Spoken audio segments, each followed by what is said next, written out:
Oh, really?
Good afternoon, ladies and gentlemen.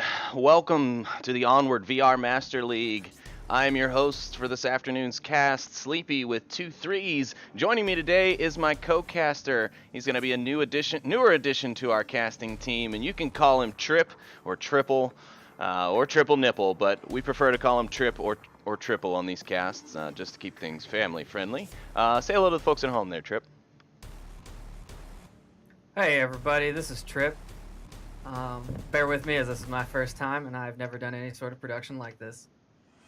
That's alright. It's a pretty relaxed atmosphere around here, Trip. No need to get all worried.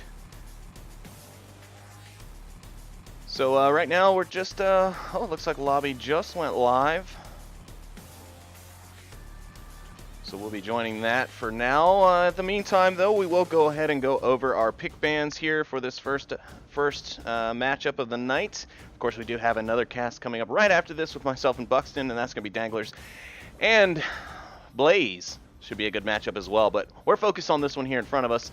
So on the side of Burning Chrome, we are going to see a ban on Suburbia.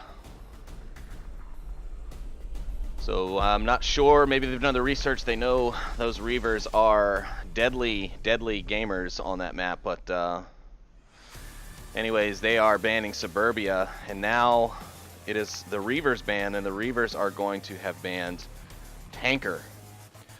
So 2 of the smaller close quarters maps currently banned here, and we are going to be jumping into our lobby right now, so I'll soon update us on our first map, and then we will hopefully get into this action quick, fast, and in a hurry. So thank you again to all of you for tuning in.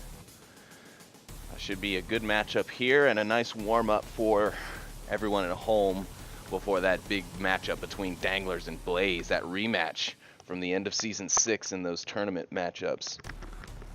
So what do you think, Trip? Who's your money on in this match? I know we were talking a little bit before the matchup, and you said you weren't really sure about the two.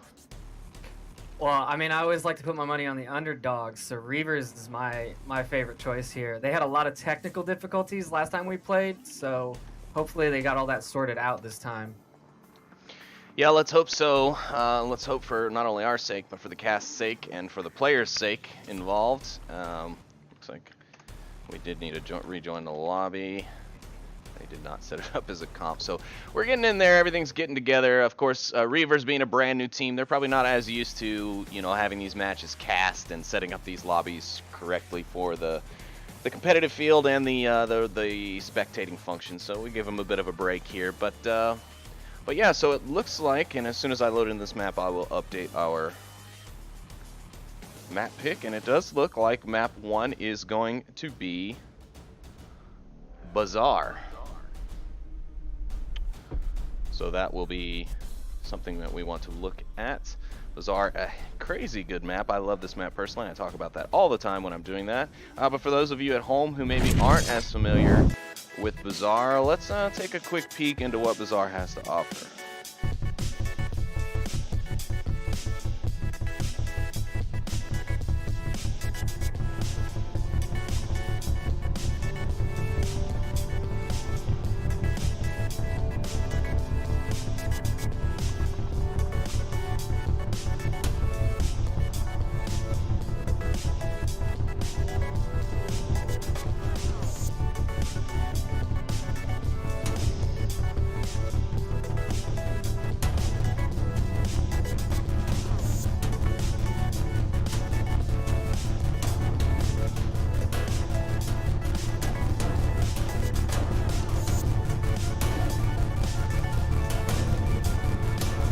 that, ladies and gentlemen, is Bazaar. So a great map, nice mix of long and short range, able to kind of mix and match that here. And we'll have to see who's the better all-around team, good at that long and short range stuff. So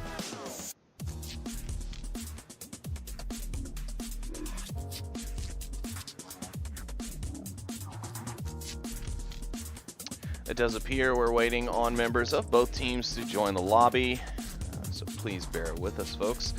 But you know what? This will actually give us a good opportunity. Well, no, I won't do that so quickly in the cast. I won't throw it to an intermission that fast. But let me go ahead and actually, while we're waiting, I know you guys can't see this at home, but let's talk about the rosters for these two teams while we have a moment here.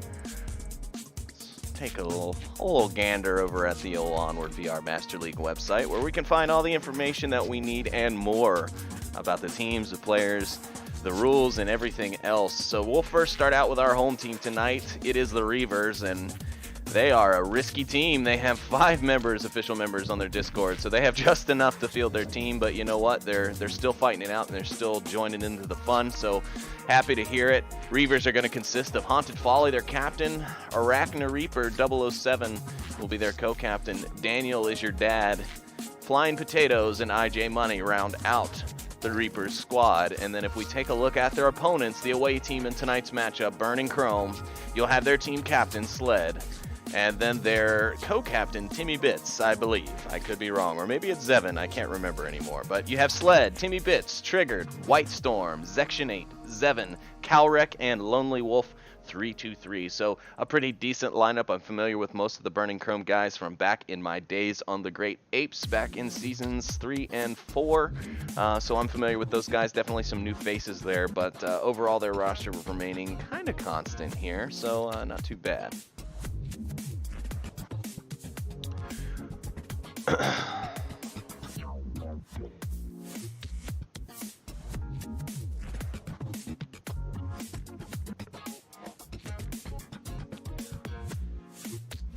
Still, we're just waiting on those final members to join the lobby here. We do apologize for the wait. I do believe one of the two teams, maybe Reavers, were looking for some reservists, as they weren't able to get all 5 of their team members available for today. Also, only 3 members so far from the Burning Chrome side have popped in, so we're hoping to get that going here very, very soon. Looks like Lionheart has started his weekend bender. He is a reservist for Reavers today. Yeah, Lionheart doing work for teams around the VRML world right now. He subbed for probably, what, 4 or 5 games already? It's only week 2, so... It was 3, this is 4, I believe. Yeah, okay, so yeah, I mean, that's crazy. And he's been doing well for those teams he's been subbing in for, so if any of you out there are looking for players and looking for someone strong to work with and meld into your team, I would highly suggest checking out Lionheart VR. He's been doing some damage to the opposing teams as he's subbed in here and there over the first few weeks here into Season 7. So I've got him playing for Fury, Animal House, and Blitz so far. And now you can add Reavers to the list. Lionheart VR, your one-man band here on Onward.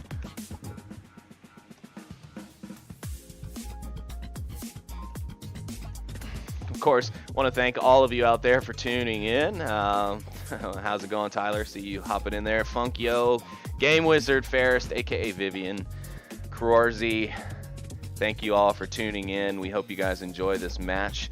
We also hope that this match kicks off here pretty soon. We have seen a 4th member now from Burning Chrome joining into the fun. We only have 1 member from each team left to go. Hopefully we get this going here for you very, very shortly. So thank you for sticking with us, and yeah, we really hope you enjoyed today's action. This will be cast number 2 for myself today, and I still have 1 more to do with Buxton. Thank goodness, though, he'll be hosting that one, so I can actually kick back and put my feet up for a bit and just talk, which I'm really good at doing. So looks like we're kicking it off. Oh, are we going to be seeing an old school 4v4 match here? It looks like it. Wow, these teams aren't even old enough to remember 4v4 days, but you know what? We'll take it. Anything to get straight into that action. We're going in here, folks. It's round 1, map 1. Bizarre. It's Reavers versus Burning Chrome. Burning Chrome on the defense, Reavers on the attack, and we're doing an old school 4v4 for the time being.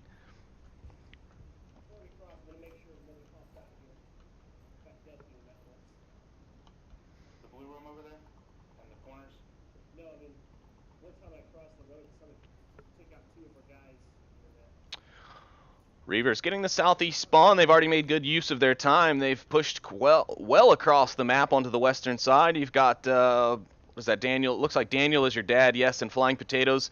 They're posted on the western side near the white car, and they're looking for Sled over here in the western marketplace. They're going to need to be careful, though, if they're not aware. Sled can see through the slats in that wood, and he can shoot through it and kill them, so they've got to be careful. Their best bet would be to come out of here crouched and low, or to do exactly what it looks like Flying Potatoes is wanting to do, which is pop a smoke and just obscure the entire field of view of the defender.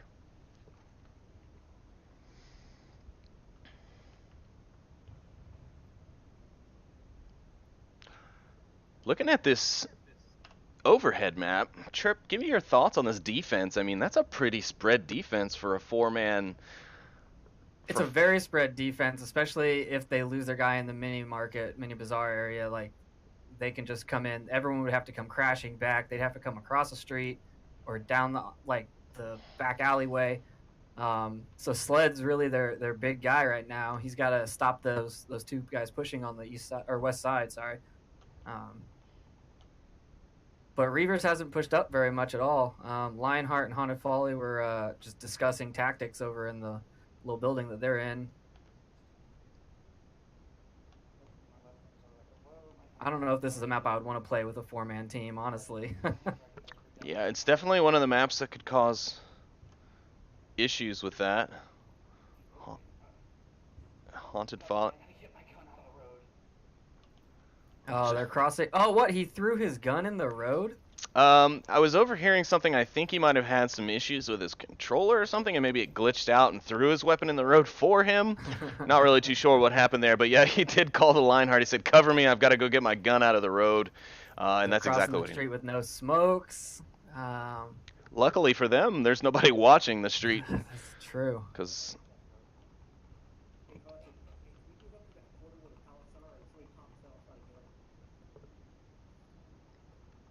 Lionheart using Haunted as bait. Classic move. Zevin gonna pick up Haunted Folly. Hesitate for a moment, but he does go back to get the final pick. Zevin's gonna fire onto Lionheart now, and now it's a standoff here on the main street. The middle street is alive with fire, and Zevin, he's gonna hold his position there back behind that wall in order to keep from getting shot here. Oh, he's peeked out. Will Lionheart take the peek? He does take the peek, and he grabs Zevin. That's going to clear out the western side for the most part. Section 8 going to have to rotate back. Lionheart's pushing up forward. He's got a frag, or 2 smokes out. One to block the street, 1 to block the objective. And Sled's going to take down Daniel as your dad. He's not dead. He is now. Yes, he is. He is now. Sled picking up that second kill onto Reavers. Lionheart has it. If he gets in there, he's open. Oh, no, Sled rotated back around. Yes, Lionheart also going to have to deal with Section 8, but Section 8 moves as I say that, and now he has no visual on Lionheart. Lionheart is the only member left. He's in a 1v3 situation here, and it's not completely undoable. He's got the routes to be able to use to do it, especially with that guy way off in the north and Section 8 way out there. If he can manage to get the drop on, who is this? I think it was Sled. If he can get this drop on Sled, there's a very good chance that he could still get in here and get this cap, and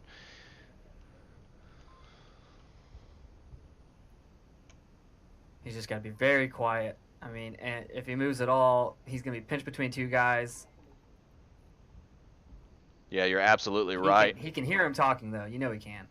Well, absolutely. If he can't, then he may need to get his hearing check. He's going to see Sled here. Will he take the shots, though? No. I think he's going to try and sneak in for the cap. No, he's going to shoot Sled. Oh, but he's got to hit him.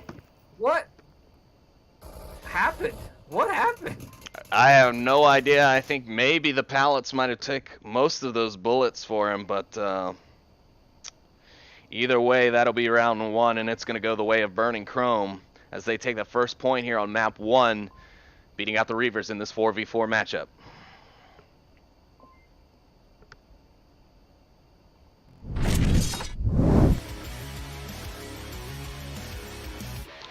So an interesting round. Reavers definitely utilizing a very quick start to get the real estate that they wanted quickly. Then they kind of held off. I think they were trying to make sure everybody was in their, appropriate positions before beginning their final push. But unfortunately, that does start to fall apart there.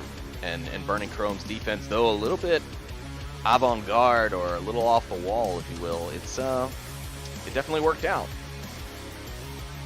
It did, and I know I boot camped a couple of these of the Reavers last week, and they were telling me that they've only got like between 20 and 30 hours on some of them. So I mean, they're a very brand new team. So them putting up numbers at all is impressive. I'm not gonna lie. They took 3 rounds from us, so Cats and Hats got a little taste of it. Yeah. Yeah, so we'll that's see what they do with defense. I don't know. I mean, I don't know if they have enough time to play as a team yet, so I don't think they have that teamwork defense down. And that's understandable. I mean, that's information for us, knowing that this Reavers team is very, very new. But that's great. I'm glad to see these guys sticking it out. And a word of advice to the Reavers, if they're watching this back at a later time, no matter what happens in these first few weeks, guys, just stick it out, stick together. It will improve. It's just going to take that time, not only for you guys to get some hours up and just get familiar with the maps and the tactics a little bit better, but also for you guys to build that camaraderie and that coordination that is very much needed as you start to climb the ranks in the VRML ladder. So don't get disheartened.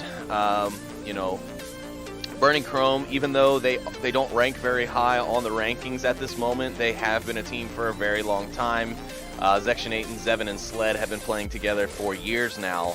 So don't necessarily measure yourself up. Obviously, you do want to put up a good fight and try and get as many points on the board. But even if you don't, even if this is a complete blowout, just make sure that you stick with it.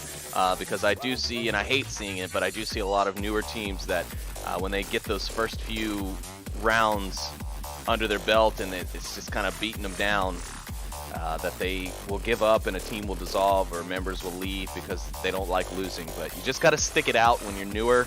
It does get better and teams do improve. I mean, look at Blaze. They came from a brand new team, and then the very next season they put in the work and they climbed all the way up to the top. They ended up in like the top 5 by the end of the season if we count placements in tournaments. So don't give up. Keep putting in that time, and you guys will be climbing up those leaderboards in no time at all. And I definitely don't think Reavers is going to be giving up anytime soon.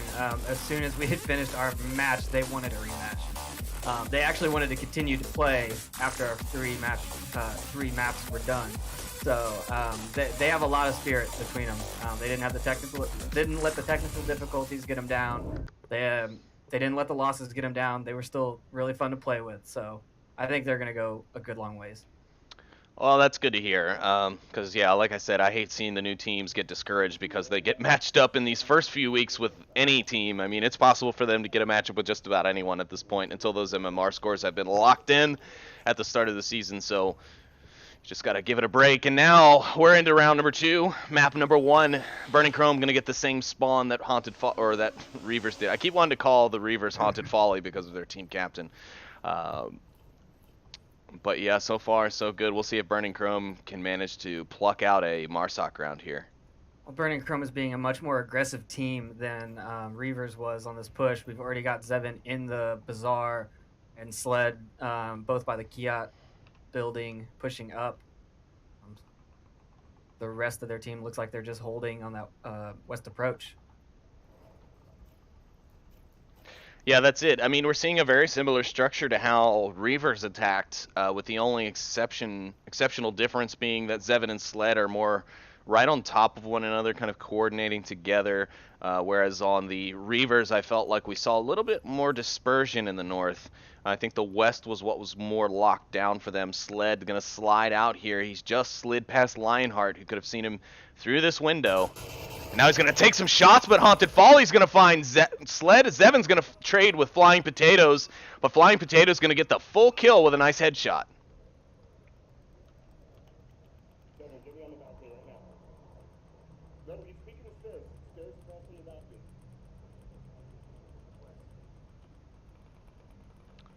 Sled calling out for his teammates to get the res, but nobody's there to answer. Haunted Folly just called out west, so I assume he overheard all that call out from Sled. The frag has come out from over here at White Car. The Laminator and Zection. Zection may actually be going on a reroute to get the revive here. The Laminator going to pop some smokes into the street. It's going to bounce a little too far, though, so not really going to help him out. If he pushes from here, he's going to be doomed. He's got Haunted Folly checking this cross. He's also got Daniel as your dad sitting there in the near the objective. The Laminator's going to see Daniel, but he's not going to be able to connect the shots. Daniel's going to live to shoot another day at this moment. Section 8, he's pushed up. He's throwing a smoke himself to get himself over there to Sled. And all that fire has pulled Haunted Folly away. He's not going to be able to get the refrag for the res for Sled. Because Sled is definitely out in the open. Sled is dead. Nope, Section 8, a little confused at first where the res location was, but now he seemed to have found his buddy. Looks like he's going to get him no problem. Section, and he does pick up Sled. It's back to a 3v3 here. The Laminator still laying down suppressive fire towards that western mini market, trying to keep the defenders of the Reavers at bay while his team gets themselves in a situation to where they are now posed for attack.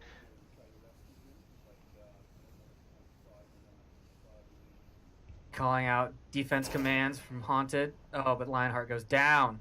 Trades.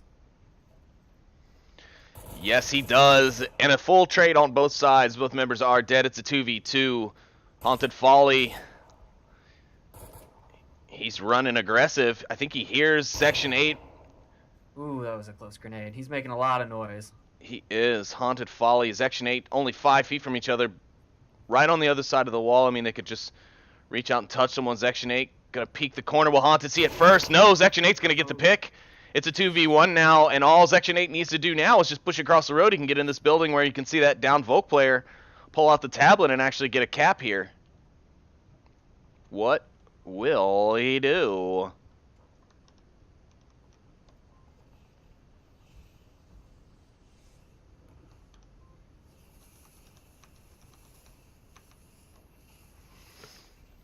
Smoke has come out.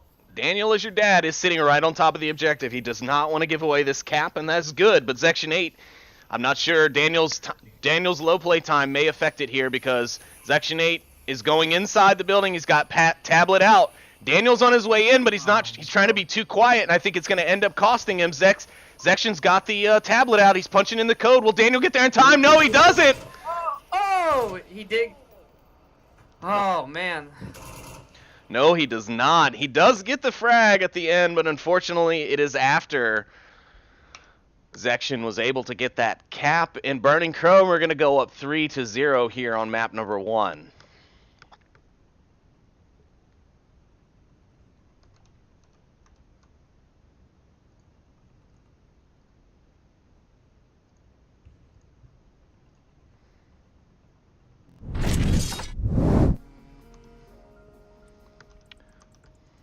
I wonder if they're going to continue to play the match with 4 players.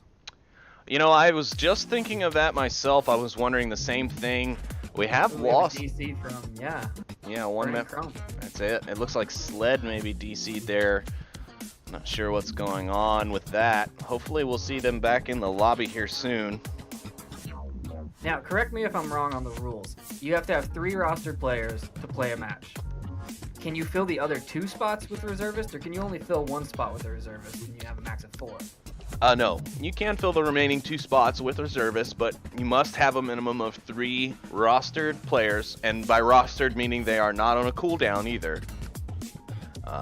They need to be 3 ready to play, non-cooldown, original rostered members of your team in order to continue the match or to play the match. Otherwise, you could be seeing a forfeit unfortunately come to your side and losing the match in a 12-0 loss.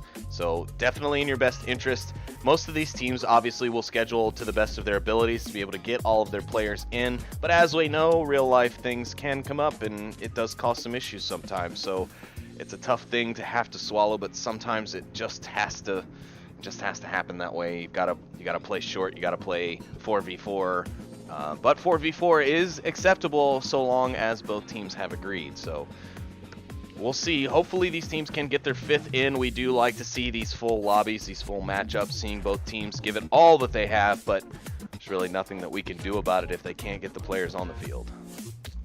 Whose map pick was this again? Being that Reavers are the home team, excuse me, I would assume that this would be their map. However, I'm not too sure. Maybe they decided to give Burning Chrome the map choice and they picked the side, but typically when that happens, you don't see the team that wants to pick the side picking Marsoc. So we'll see. Marsoc, right. Okay. So yeah, well, while we wait on this, why don't we go ahead and take a look at this new intermission screen that Buxton has been so delightfully willing to give us. And we've updated the clips from last week, so everything in this intermission screen is new. Of course, scores have been updated from first week's matchups. You'll see those pop up on the left side of your screen there. So everybody make sure you give a big old loving shout out to Buxton for all the work that he does here behind the scenes for the casters. He is the one who has kind of taken over control and updating of the up deck and the OBS casting profile for us in Viper's stead, as Viper has become quite the busy papa and also busy with his own things. Obviously, he's got his own life as well. So Buxton has taken that over for us and has been doing an amazing job. So big shout out to him, and thank you to everyone for tuning in and being a part of this wonderful community as we try and grow it to the max. It's all for the fans. That's right.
Alright, I have been informed we did have a player. It appears Sled from Burning Chrome has had a blue screen come up during the end of that round there, so he should be back in imminently.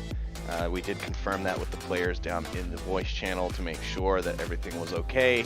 So hopefully we'll be getting this round back to you at any moment.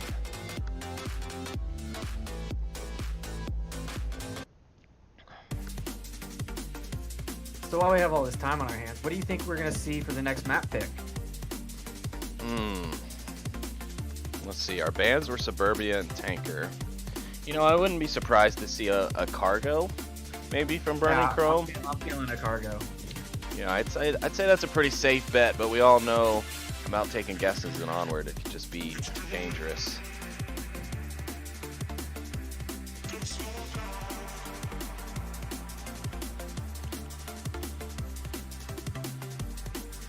I believe Reavers likes quarantine as well.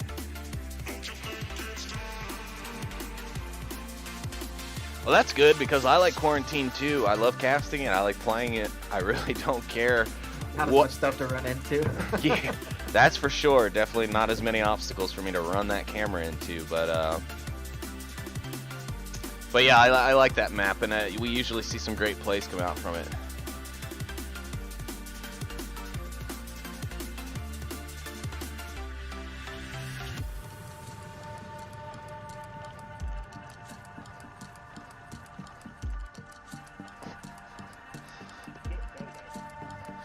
All right, and there's Sled. He's back in the lobby. We're back in action. Hopefully we'll be rocking this back in at any moment now. We're just waiting for them to maybe use a little bit of time since Sled has been out for a few minutes uncontrollably to put together a little bit of a strategy before they go into this next round. But we'll have to see. Now we're just getting things back together. So thank you so much for those of you who are tuned in and sticking with us. Julix. Can't never remember if you're Polisbill or Smoils. I think you're Polisbill though, so I think I'm right there. Arachna Reaper. Looks like he wasn't able to make the game for Reavers, but he is in the lobby or in the Twitch chat cheering them on.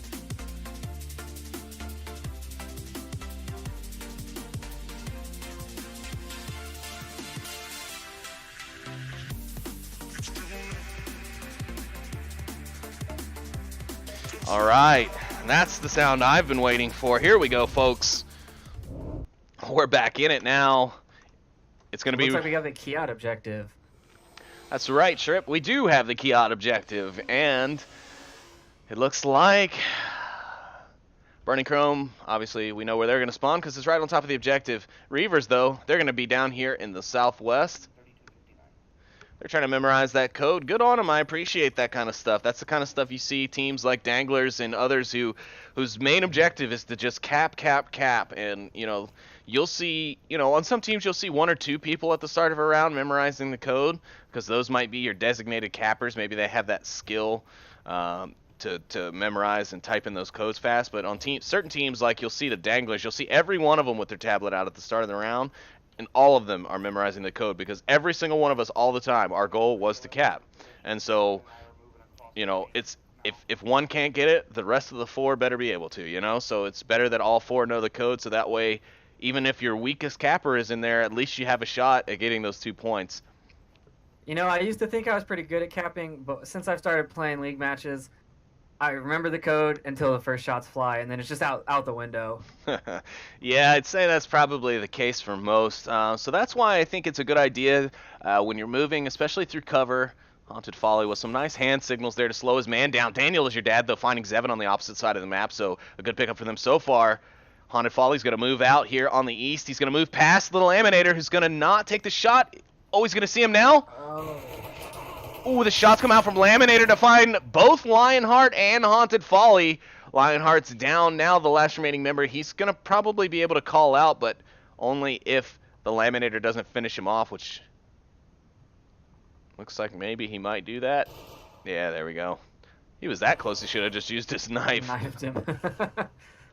But either way, Laminator finishes off those 2 members in the east, and now it's on Flying Potatoes, and Daniel is your dad to get the next pick.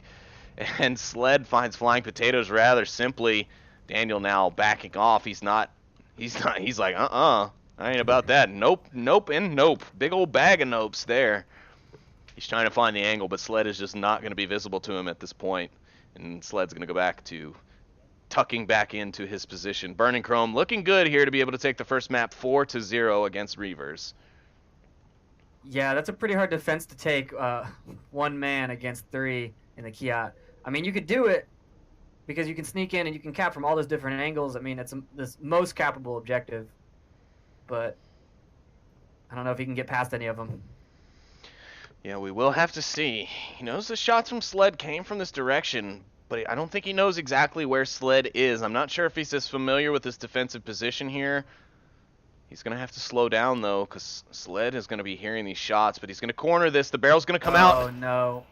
And unfortunately for them, Burning Chrome will take that round as well. And we'll go 4-0 on the map in favor of Burning Chrome. That's fine. Reavers just needed some warm up. They'll come back. Yeah, there we go. I'm calling map 2 Reavers. All right, and appears my scoreboard didn't set my first map, so gonna go ahead and set that for us again. Those bans are not accurate. Bazaar is not banned, but Suburban and Tanker are. So those will stay up. Map 1, of course, we saw was Bazaar. Map 2 is the real question. What will we be seeing here? Quarantine 2. Interesting. So everyone will have to... Night map. That's it, yeah. This is a specialty of Burning Chrome, actually. Burning Chrome loves these night maps, so... yeah, you have to be careful with that. Sorry about that. That's not a ban on Quarantine. I'm really doing a bad job with these pick and bans screen here. So map 2 is going to be Quarantine. Just stick with me here. I just want to make sure the map updated there. Yes, it did. Bazaar map 1, as you can see, went to Burning Chrome 4-0. Unfortunately for the Reavers, they just weren't able to put anything together in the realm of an attack, and their defense was picked apart piece by piece by the members of Burning Chrome. So a rough start to them, but it is definitely not the end of the world for them. They can definitely come back here and prove a point, take this map, even take the last 2.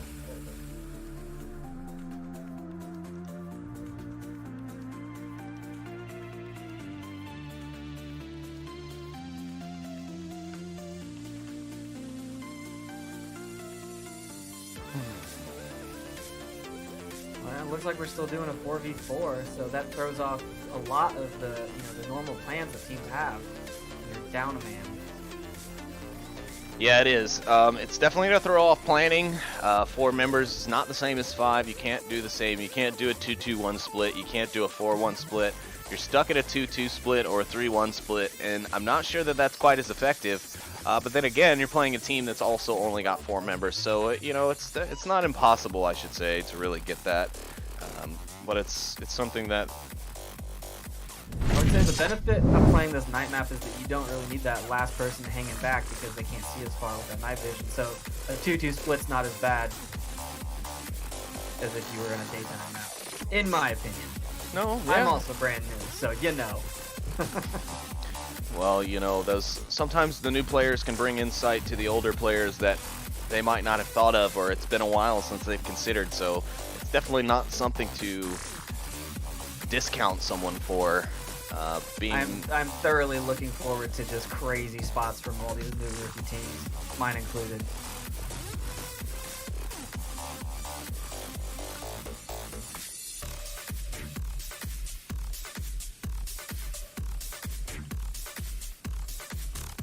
Another thing that my team has noticed is that all of the higher level teams this season, have been very, very welcoming and helpful. I know we've talked to SMC, we've talked to Global Chem.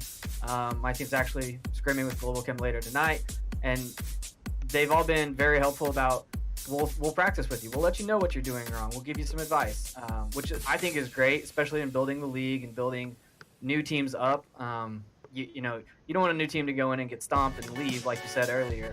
But I think that our community is doing a very good job of keeping them engaged. Yeah, I'd have to agree with that. I mean, I even remember when I was a new player, looking for hints and tips, and Otto and Thunder were both actually really good about, kind of giving me some advice as I started to play competitively about some things and how Globo treated certain aspects of the gameplay, and it helped me improve my game substantially. And I tried to take that knowledge with me and share it with other players, as well as I know Otto and Thunder would do the same, as well as SMC would do, as well as Danglers would do. We do try and help out our new teams.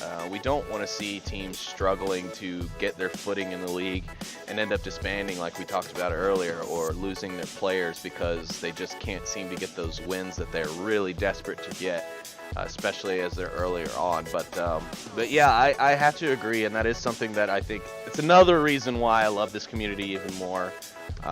We've got a great group of guys and gals around the world willing to help out each other play.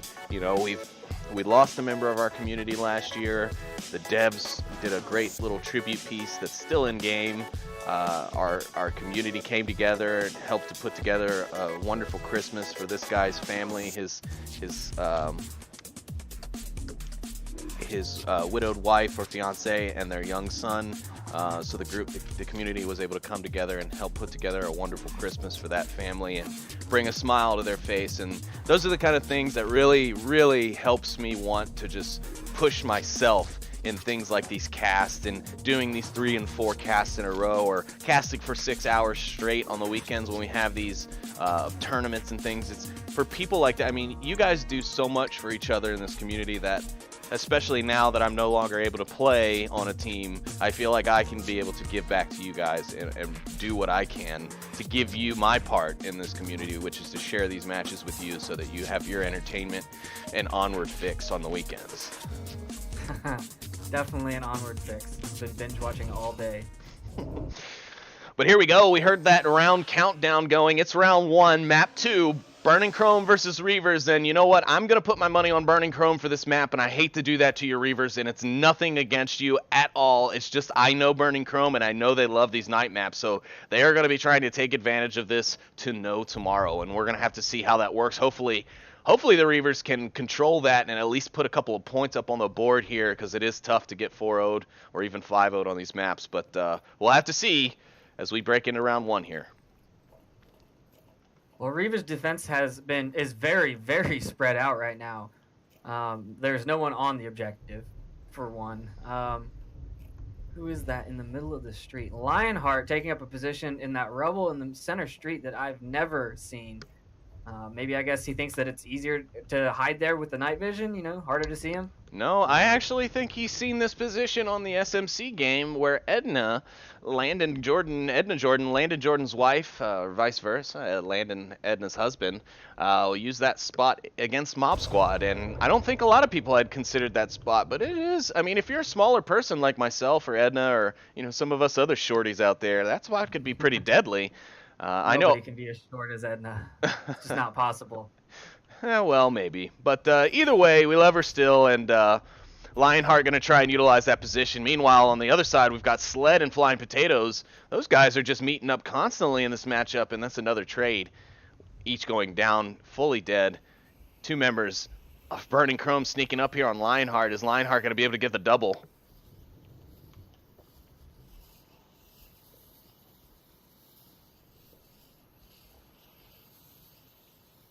A nice frag from him could be coming out. Zevin's up on the roof. He's looking to control the environment from the top. He's looking to help his team out. He should actually... Oh, Lionheart's going to find Section 8 under the rubble of the burnt-out plane engine. And now he's got Laminator coming up on his 6 now, too. The smoke being opened up from him. He's going to toss it. Lionhouse should know. Zevin is going to fire off rounds onto someone? Haunted Folly. He's blind firing over the edge. I see. He has called him out. He said he cannot he cannot get him because, well, one, he's underneath that. You get pushed back every time you try and shoot over that ledge, man. I try and do it all the time. Put your gun out and it just throws you back. That's it. Yep. A little bit of a thing to do to keep players from being able to jump off those roofs and find some weird angles. That was adjusted a few seasons ago. But meanwhile, in that time, Lionheart finds another Laminator. And now it's 3v1. It's all up to Zevin, and he's up on the roof. Haunted Folly, I think, knows he's there. He should know he's there.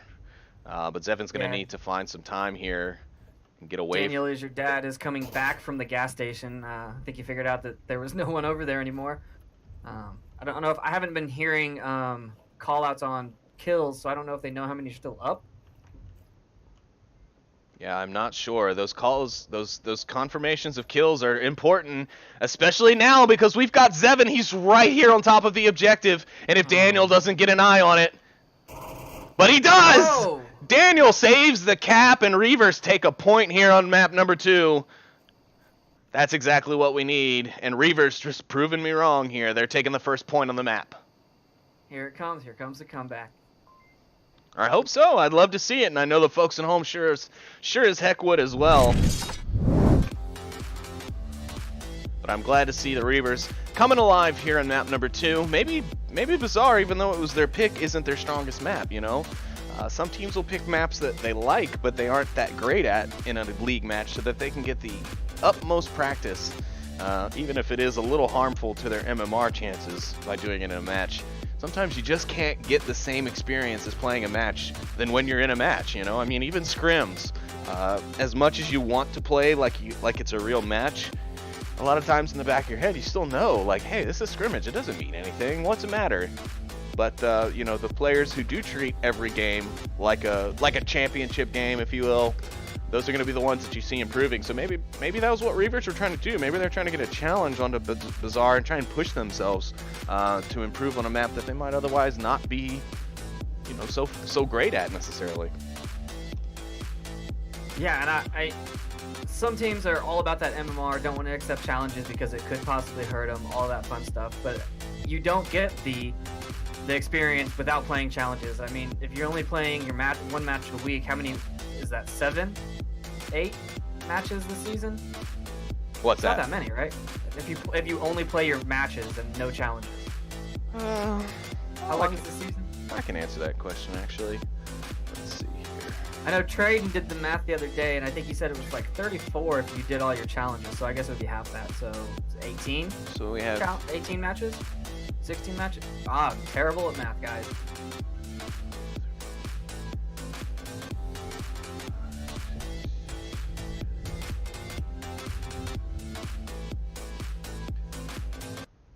No, it's like 12 or 13 matches. It's a pretty long season. I mean, I don't know. I'm looking at this calendar that they posted back at this announcement of the season. And of course, there are Button Cup dates in there, All-Star Tournament dates in there as well. So I'm not sure if regular season play is going to be done during those Button Cup matchups, or if it will be a Button Cup matchup only. So we'll have to find that out. I'll have to speak with my man Doc and see what's going on with that, if we are going to play regular season matches through it. If we are, it's going to be about 14-15 games probably by the end of the season. Man, if we're going to play regular season matches during that, that's going to be a lot for those EU teams, right? Because they're going to play twice in the Button Cup. So they'd have 3 games? Oh, yeah. Well, some teams, yeah, but from both the US and the EU would have that issue. But the EU is growing as well, so hopefully we'll see more teams opting to play in this year's Button Cup. Last season it was a pretty big success, I think. A lot of people really enjoyed the matchups, enjoyed that good EU versus NA rivalry, and NA able to pull it out with a 2-game win in the final series of 6-4, I believe was the total number of games. 10 games total, 6 wins on the US side, 4 wins on the EU side. So still a very close matchup, and proving that there really isn't that much difference between the US and the EU. And as much as anyone would want to argue with me about it, I don't care to hear it. Like, I heard talk that every US team, or not US, NA team was going to play once, and every EU team was probably going to play twice this year to get the same number of games. Well, but I don't know if that was taking both Button Cups into account, like throughout the entire season. I'm sorry. Could you ask that? I got distracted. I don't know if that's if that was including like both Button Cups in that, both in the U.S. teams, because there's so many would only play one, or North American, sorry, Canadian teams, and the European teams would play twice this season for the Button Cup. I might be not making sense. No, you're making sense. I cannot confirm or deny because I don't have that information necessarily. I mean, I probably do have that information, but it's been a long day, Trip. I'm a little tired right now, and we've lost another member of Burning Chrome. We're waiting on Section 8 to get himself back into the lobby here, so I do apologize for the secondary delay. I am hoping that these delays get cut down, though, because I really want to be able to finish casting this match and still be able to have some time between for Buxton and I to get set back up for the Danglers Blaze match. So I'm really hoping we get this one off the ground. Otherwise, we may have to cut our broadcast here on this game a little short. Also, big shout out to Purple Highway, just subscribed with his Twitch Prime. Thank you so much for that. We do appreciate any subscriptions, any donations, bits, subscriptions, all of that stuff is very much appreciated around here. We love your support, and we would not be doing this if it weren't for you guys out there. So thank you so much for doing that. You just really want to cast your boys. That's all. That's all you care about tonight, right? Yeah, you know it. You can just say it.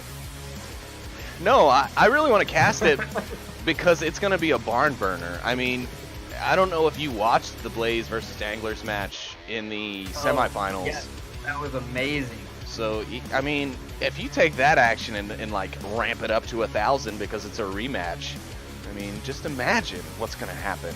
It has nothing to do with if it's the Danglers or not. It's going to be a hell of a matchup. Nothing to do. I don't know what you're talking about. You act like I played on that team or something. But no. You know, if you had more mods, you wouldn't have to leave your team. You know, we could all be friendly mods. Just recuse ourselves when our team was involved in it.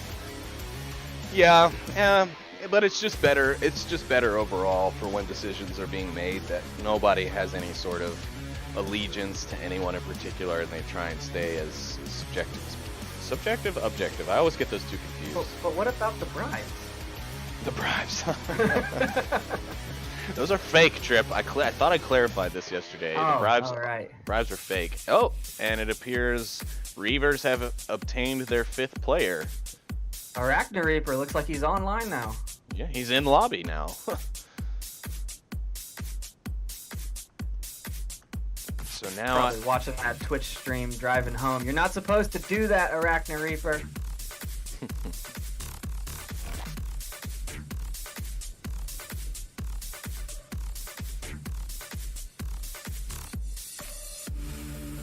The question is, does Burning Chrome have a 5th? Or were they playing with 4 because that's all they had? I am not sure.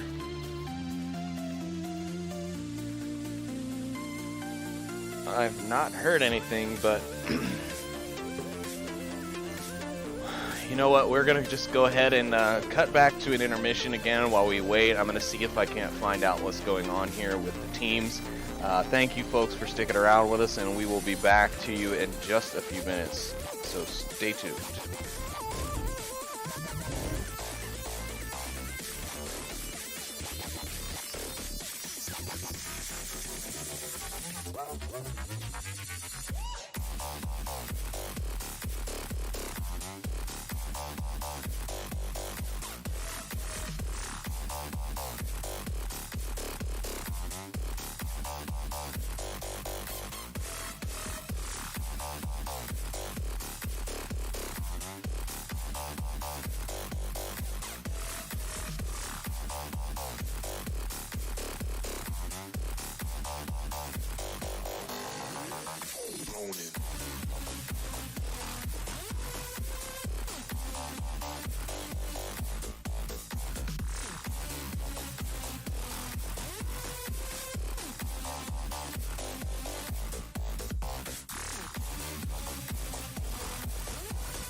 You didn't have the sound on?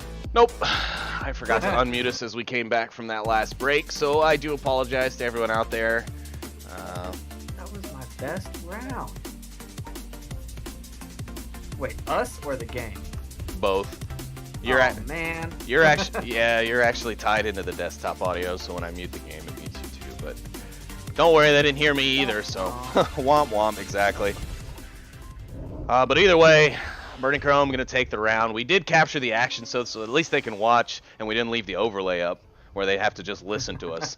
You're throwing shade at Nightfire. I'm not throwing shade at anyone in particular. I'm just saying. So anyways, we're on to round number 3 here. Smoke's out, but they're crossing the street before the smokes have had time to develop. And that'll cost Hanafali his life. That is not what the Reavers need right now. They should have kept their guys close to the objective, because this one, like I said, it's a pretty easy cap, and they've got nobody on it. Oh my goodness, Reavers, please, sir. Yeah. I know you guys are new, and I'm gonna try as hard as I can not to rip you guys. There it goes. It's done. Yeah, having 2 in the hotel is a little weird. Yep, and 2 men on the objective, tablet out and Burning Chrome. Gonna take that round in a quick 48 seconds to get 2 points and go up 3-1 on At least it's not the fastest cap in the West. I mean, that was Fury versus Cats in Bazaar. Yeah, pretty crazy cap nonetheless. And as I said, they were gonna go for it, and they did. They just didn't meet as much resistance as they expected. Yeah, Reavers, I'm gonna suggest next time you get this objective, put all your men as close as you can to it. Keep your eyes on it, because that is one of the most capped objectives on this map, simply because if you don't have enough men to cover it directly, all they got to do is pick that one guy. As we saw there, they picked the one guy, and that was all they needed to get into the cap and get those 2 points. So yeah, yeah, putting someone in the engine right there across the street from the objective is a good spot.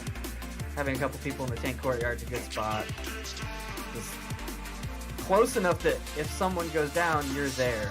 I mean, the spread was enormous on this one.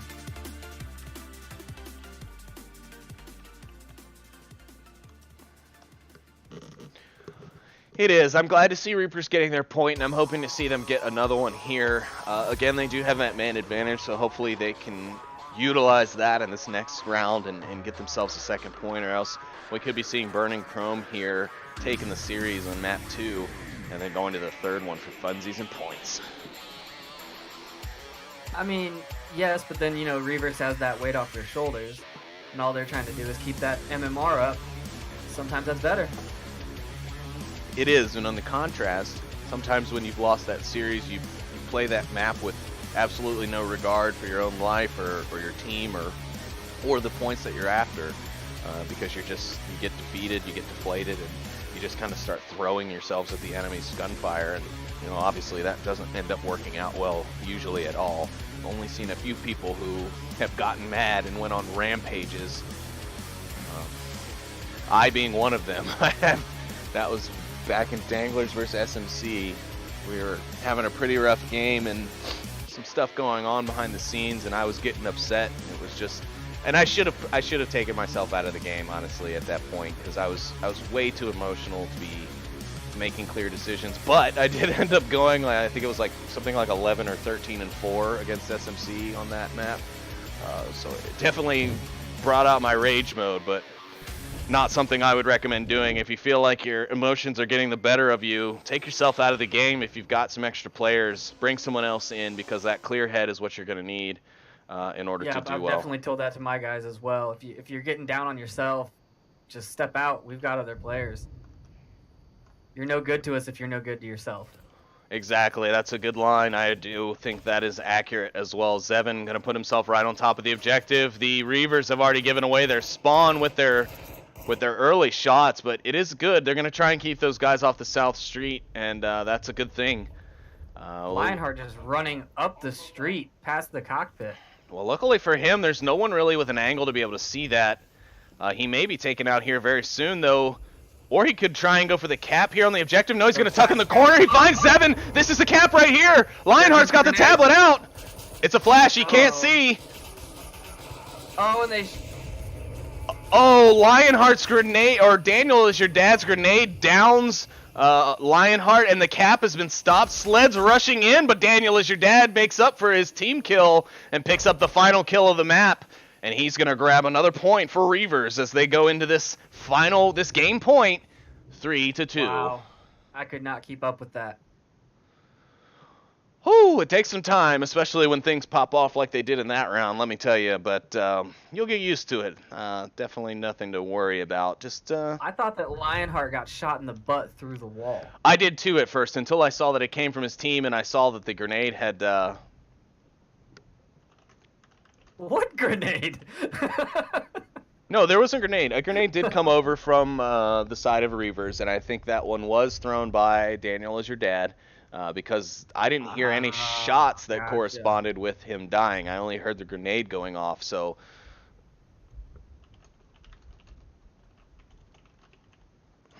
Sorry, our casting colleague Noman decided now would be a good time to message me the bans for the Danglers Blaze match. I'm like, I got an hour for that game, Noman. Let me be. I'm trying to cast this match, okay? Burning Chrome and Reavers.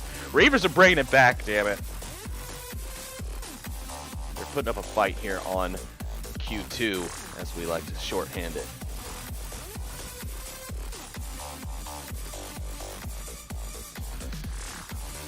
Whew. It's been a decent match, though. Bizarre, a little rough for the Reavers. They did put up a good fight, but the score doesn't show that, unfortunately. Now they're putting up a good fight again. It's 3-2. They kept the scoreline close here, so that'll be good for them in the overall. Even if Burning Chrome were to take this round, it will help them keep that MMR close as possible.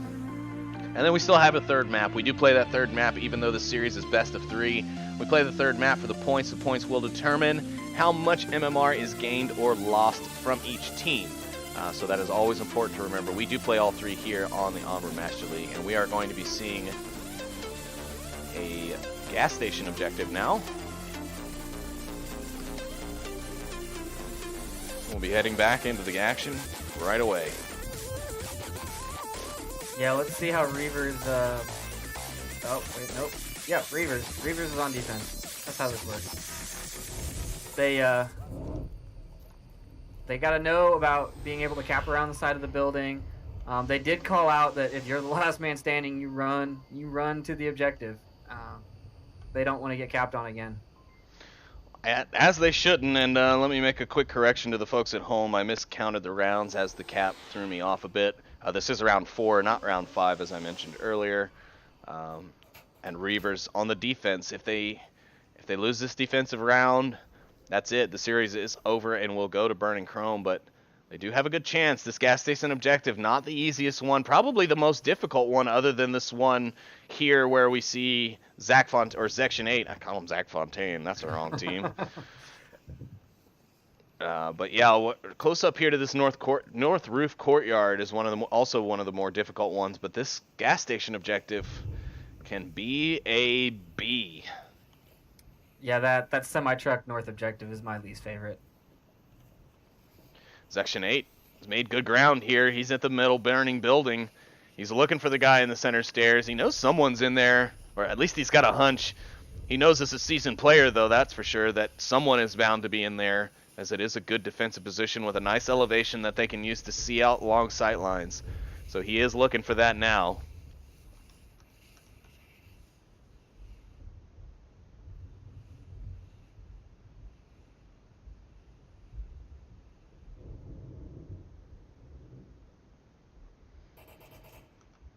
And the first kill is going to come out from Sled on the side of Burning Chrome. He's going to down Daniel as your dad.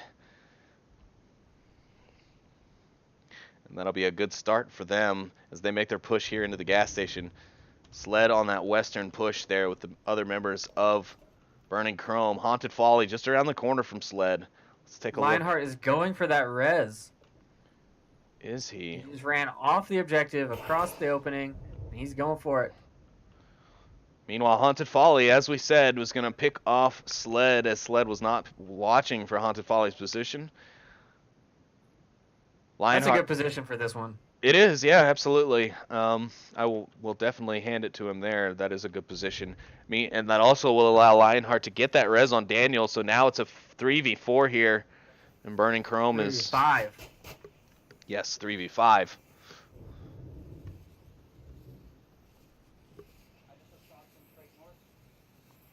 Haunted Folly still making call-outs. It's good for his team. I mean, you know, anyone who knows me knows I will stress communication to the players is very important in this game. We still got 4 guys. Anybody got some fun, Dale?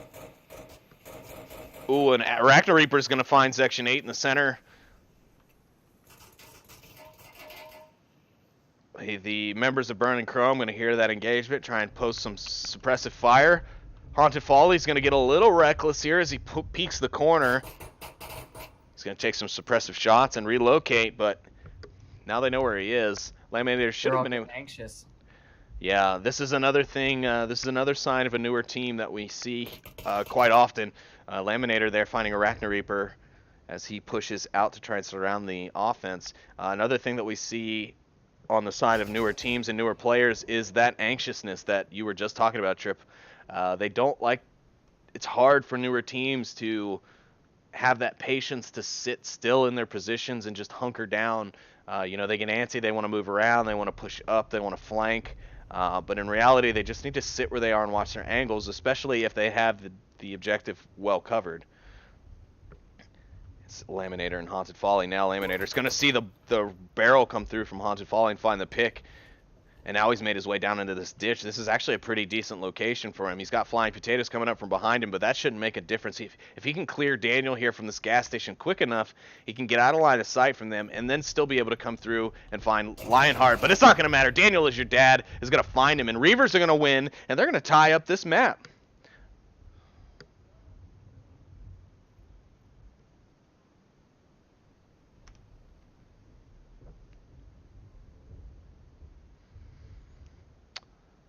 So as we stand after 5 rounds, it will be 3-3 here on map number 2, which is Quarantine 2. Of course, if you're just tuning in with us, map 1 was Bazaar, and Burning Chrome were able to take that 4-0. Now Reavers bringing it back here in the second map.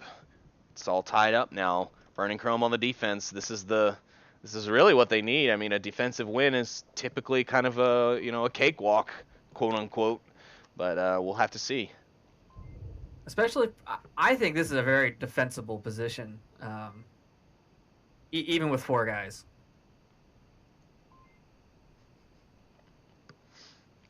Yeah.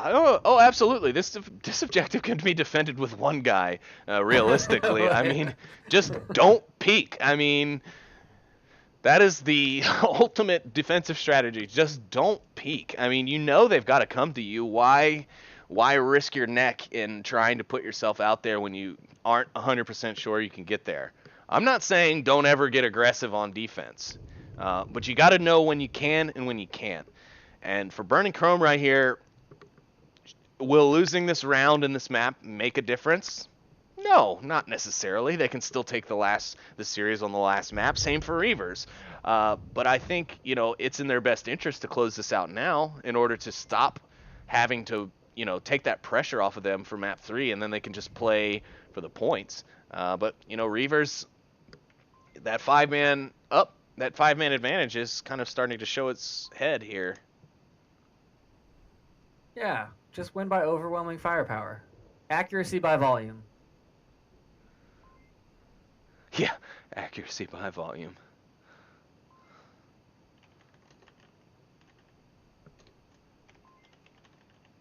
I mean, so you said that the peaking thing is not necessarily the getting anxious and not necessarily just a newer team thing. I know that a couple of veterans would just get really, really bored too. But do you think Burning Chrome can hold, or do you think they're gonna do you think they're gonna get anxious? Well, seeing as Burning Chrome's a little bit more experienced of a team, I'm expecting a little bit of an aggressive defense. You'll probably see 1 go out to center Burning like we saw from Reavers. It'll probably be quick spawn. Sled. Uh-oh. South spawn, though. It is a quick spawn, yes, but it is a very difficult spawn to have to deal with as the attacking team, because now they're going to have to either clear this big open road, or they're going to come through this big open field with zero cover. Let's see how the spacing goes. Well, I think Burning Chrome have already found out the spawn. Here comes Section 8. Or no, that's the Laminator, but Lionheart's going to find him. That's going to help the Reavers out substantially here. They're already down to 3. But they're going to need to smoke out this corner, this whole area. I mean, they need all 8, 10 smokes. If everyone was carrying 2 smokes, they would need all of them to be able to smoke out enough. Very, very aggressive without the smokes. I'm telling you, this Lionheart guy is a pickup. Somebody needs to grab him before Globo finds him, because he is a good shooter. He might be a little reckless sometimes, but he usually gets the kills when he does. I've heard talk that he wants to start his own team. Yeah, and there's nothing against that. We sure as heck don't mind more teams in the Onward Master League. But right now, Burning Chrome, they're on the ropes here as Reavers push in. It's 4v2.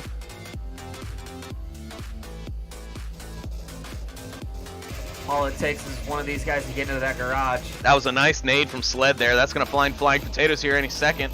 Or no, maybe it was a smoke he threw. Huh, that was interesting. Whatever it was, it didn't explode, so I'm assuming maybe it was a smoke.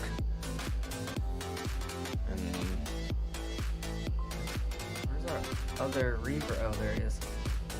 Yeah, Haunted is down, and then you have Arachna Reaper there near the ambulance. I think that's going to be Sled's primary target. Which could also be good. He knows where Sled was, because Sled was shooting through that. He could just rotate around, shoot Sled in the side. Then there's nobody just holding them from getting to the objective.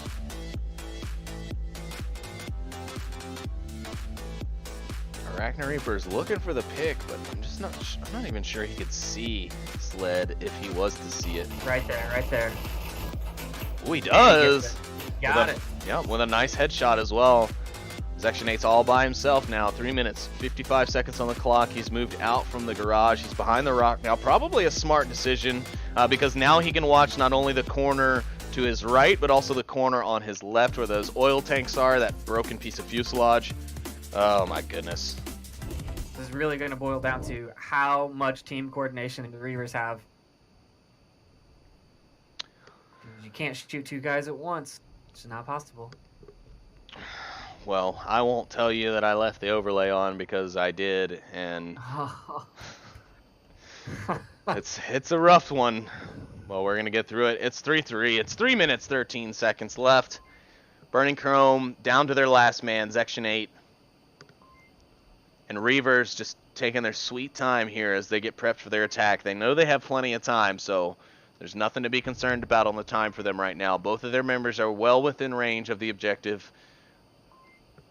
And all they need is the 1 kill. Arachna Reaper just sneaky snaking up.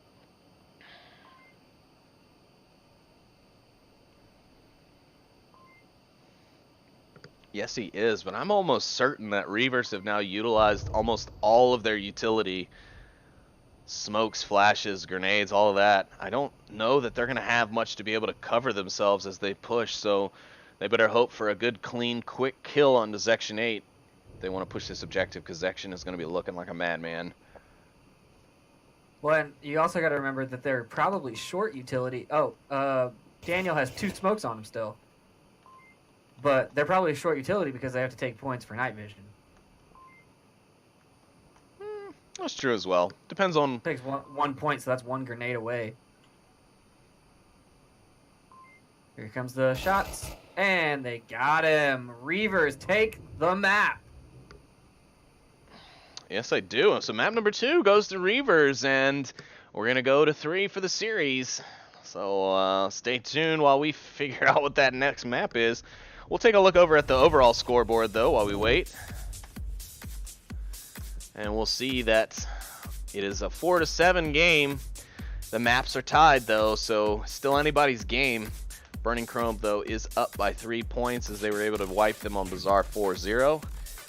And now we'll go back to the war room and await our 3rd map. You can see there on your screen the bans coming out from each side. Burning Chrome banning Suburbia, I think it was. Yes, and Reavers banning Tanker. So we're waiting here still on the lobby to switch to give you your third map. What do you think the third map's going to be, Whose Trip? choice is this? This is Reavers' choice. I think it's gonna be Downfall. Really? I think so. Well, we'll just have to see. Well, they might do Cargo because they have that 5-man advantage. So that's also another good use of that 5-man. That is very true. We will hope so. I will have to set. I'm probably gonna have to cut this one a little short, which is unfortunate because this is the third map gonna be the decider. Right. So that's stressing me out. I really want to see the rest of this match, but I want to make sure that I have enough clear time to get Buxton ready to take over the host. Okay, and you were right, though. It does appear map number 3 will be Cargo.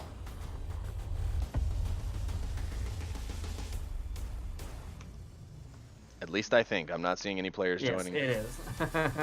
There we go. I'm seeing them now. Okay.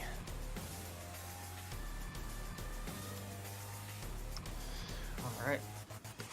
All right, and this is exactly the kind of stuff we need to see. Cargo, a very fun map. It should be a pretty quick map too. Usually Cargo being one of the faster maps in Onward, as it is very close quarters and very tight-knit. Every little audio cue gives you away. Every shot covers a footstep. There's just so much that you can do on this map. My personal favorite is to just give everyone tinnitus and not stop firing the belt fed.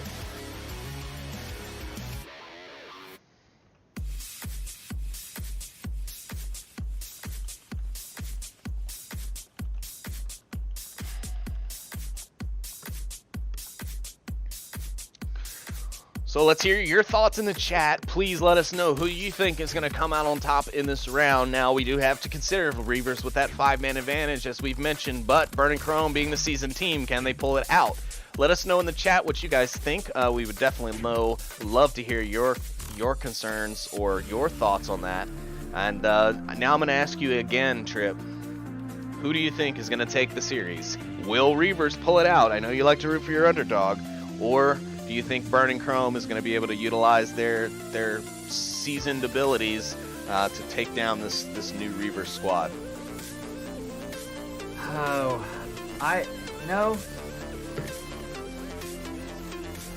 think that Reavers has a chance.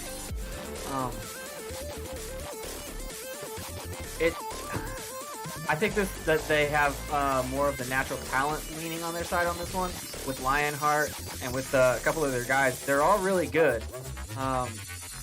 So they may not have the team coordination down as well as a more experienced team, but on this map, I don't think that's as big of a crutch as on, say, Downfall or Quarantine. So we'll see. Okay.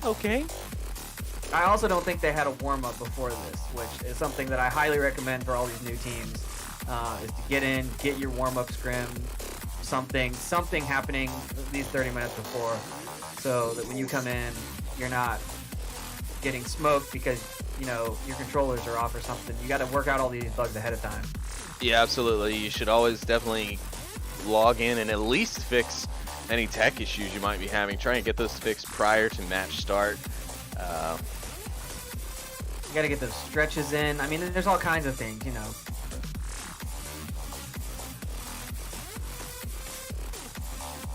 Not everyone needs to be a Globo Chem, though. You don't need to play 2 back-to-back matches. That's excessive.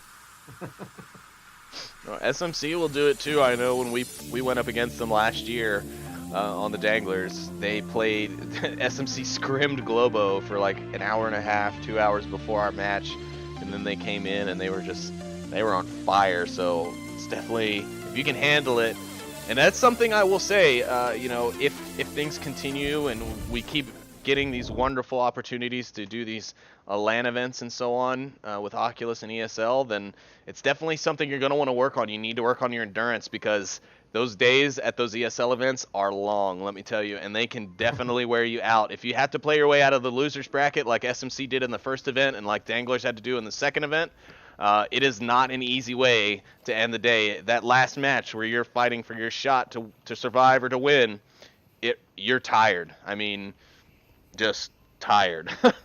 There are a lot of smokes coming out for Reavers, and they are pushing up all on one side under the pipes. Yeah, not a bad strategy. They're utilizing a lot of utility early, though, so we'll see. I mean,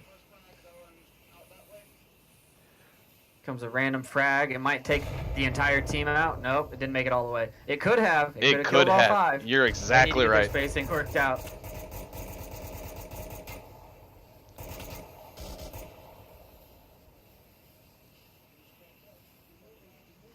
There comes the frag, and it does find Haunted Folly.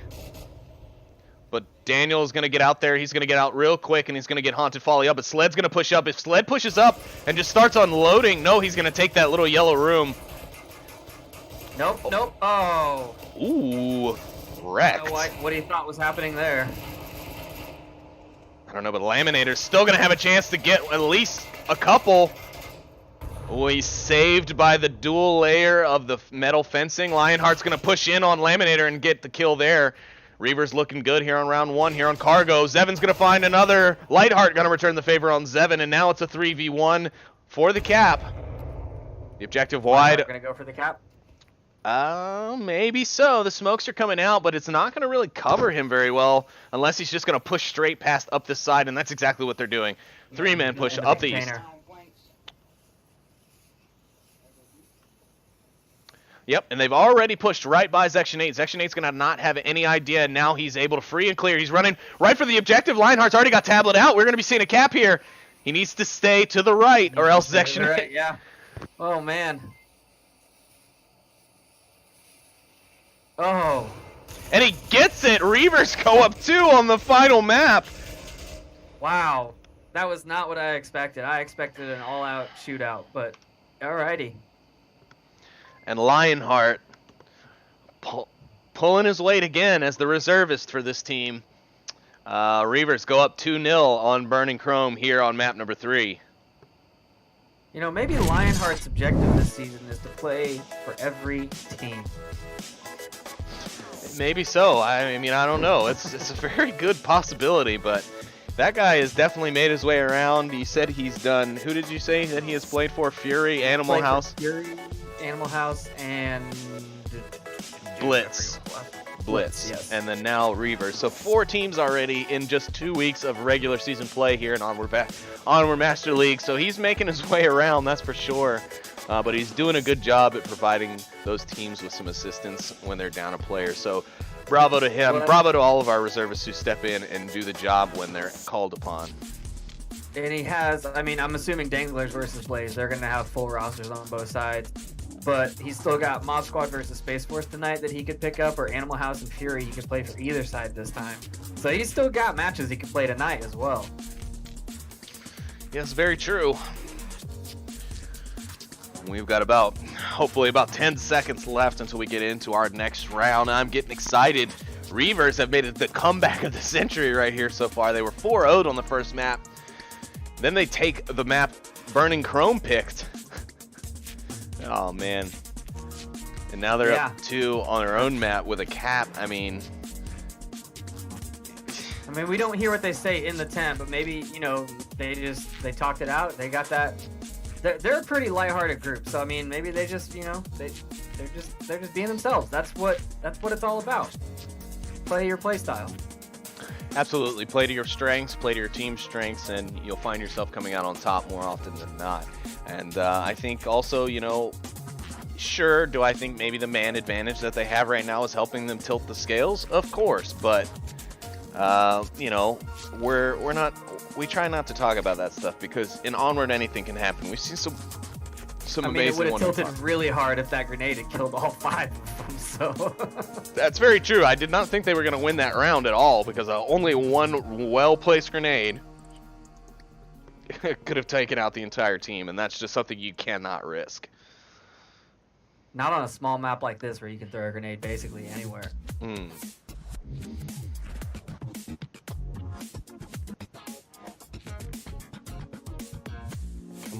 on, boys. Let's get this round going. And here we go. As I say it, they do it. And we're into round number 2 here on map number 3. Reavers versus Burning Chrome. Reavers on the defense. Burning Chrome now with the chance to reciprocate the cap that came out from Lionheart. Let's see if they can do it. Good communication on the side of the Reavers. Haunted Folly and Arachne Reaper are very happy with how that last round went. Some nice suppression coming out from the LMG on the side of Reavers, trying to keep the Burning Chrome guys at bay. Sled gonna find an immediate pick on the Haunted Folly as Haunted Folly tried to throw a smoke at him, and now he's found another one. Flying Potatoes is down.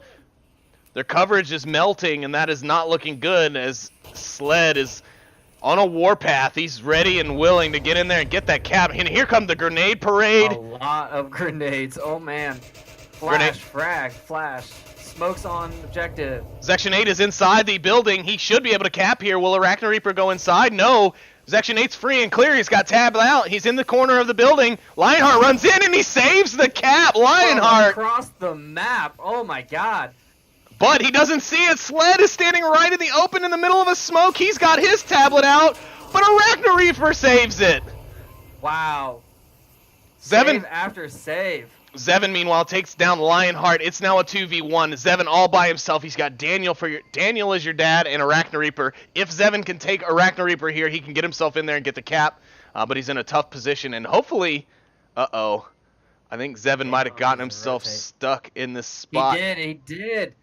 Oh, that's the worst spot. Yeah. Fix it, Pants. Fix it, Pants. What does Pants have to do with any of this? Nothing. I was going to say, Pants isn't a dev. And an unfortunate loss there for Burning Chrome as their member Zevin. Oh, that is a terrible position to be in. I have got stuck in that a couple of times, and oh. Yeah, I have as well. That is quite unfortunate, but it's nothing really that we can do about it. I'll just have to watch as that cringingly unfolds in front of us. Hopefully, though, devs, if you're watching this back, Mr. Death, if somebody can clip that and send it to one of the members of the dev team or Mr. Death, that would be great, because that is a spot that should be fixed, because I have seen maps lost, rounds lost because of that, and we obviously just witnessed one lost due to that unfortunate map glitch where Section 8 or Zevin was stuck in that Especially spot. for that objective, because you want to run right through there. Yeah, exactly. I mean, you think you've got enough space there just from the visuals of it as you pass through, but unfortunately you do not. And what makes it even worse is none of that stuff that you're stuck in is bulletproof. right. So even if you're hiding there, you can still get shot. That's absolutely correct. So yeah, tough draw from Burning Chrome on that round. Very unfortunate.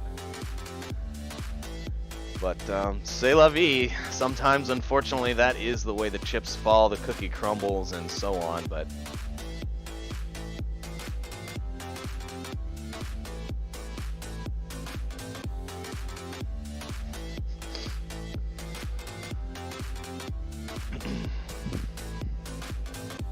all right. We should be. All Reavers has to do is defend? No. No, attack. That's right. That's all that must be done. An attack, a successful attack here, and all they have to do actually is just kill them. They don't need the cap. The cap would help them with their points deficit, but I don't think they're going to be able to catch up. Well, actually, if they 4-0 here, they will actually go ahead in points. But if Burning Chrome can pull at least 1 point, 2 points, it should be tied, I believe. What if Reavers 5-0s here? If they 5-0, then they'll definitely take the point lead, and Burning Chrome would need... Will it be a hit? A lot of suppressing fire coming out. Oh, no! Running in together. Flying Potatoes takes out Arachne Reaper in a team kill. Haunted Folly does get a pick following, though. 2 members of Burning Chrome are already down. Haunted Folly's pushed his way up through the middle. He's gotten good ground. He's made it already past Laminator. One of the defenders has already been taken out of the equation, essentially. 4 members of Reavers are now pushing their way towards the objective. Slowly, the member on the objective is down. Stop them! And And the tablet's gonna come out. Lionheart's right on top of the objective. We can't see him through the smoke. Thanks, and Reavers. Laminator hasn't moved. And that is very unfortunate. Lionheart gonna do exactly what you said. Not only be the MVP, but also get the cap on this last round. And Reavers, surprisingly enough, are gonna come out on top in this series, and they are gonna win this matchup. They are gonna be happy about that. I would be happy about it too. I mean, I'm happy for them, for God's sakes. They had a challenge with us, but this is their first actual match. Wow, that is just amazing, and congratulations to Reavers on that win. Burning Chrome, you guys did a great job playing this one out. You even stuck it out through 2 maps while you were a man down, and you managed to put up 3 solid points against them in quarantine. And unfortunately, Cargo just didn't go your way, whether it be in play or with that unfortunate map glitch, which lost you that 3rd point in the round. But you know, I know you guys are tough, and I know you'll be back. I'd love to see a rematch between both of these teams, actually, with all 5 of their rostered players involved, because I think that would be a great one, and I would love to cast it again. So please let me know if that happens, Burning Chrome and Reavers. But that is going to be it tonight. Reavers are your winners. They win their 2 maps to take the series. They also win in the points by 2 with that last cap, 5-0, and a total score of 9-7. So thank you, everybody, for tuning in. Give us just a few minutes. We will be taking the stream down for just a moment, and then it will be back up as myself and Buxton will be back here in about 30 minutes to host Danglers versus Blaze. My name is Sleepy. I'm your Ginger Caster Man, coming to you from a tin can, and with me, as always, is Trip. Say goodnight to the folks at home, Trip. Good night, everybody. All right. Have a great evening, everybody, and we'll see you in the next cast.